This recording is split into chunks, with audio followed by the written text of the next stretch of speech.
Isang library director ang nakatuklas na ninakaw ng City Council ang 400,000 piso mula sa mga programa para sa mga bata. Ang perang iyon ay dapat sana para sa story time at tutoring ng 800 estudyanteng mahihirap. Pero ginagamit pala ito ng mga opisyal sa kanilang mga personal na proyekto. Nang harapin niya ang mayor, nag-alok ito ng promotion at 25,000 piso na dagdag sa sahod. Ang kapalit? Manahimik siya hanggang sa halalan. Maaari niyang tanggapin ang pera. Walang makakaalam. Sa halip, nag-record siya ng mga lihim na meeting. Nag-imbestiga ng mga nawawalang grant. Nakinig siya sa mga guro na umiiyak dahil nawalan ng tulong ang mga estudyante. Alam niyang matatanggal siya sa trabaho.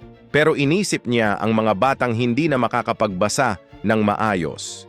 Inilabas niya ang katotohanan. Nakasuhan ang mga korap na opisyal. Naibalik ang lahat ng pondo para sa mga bata.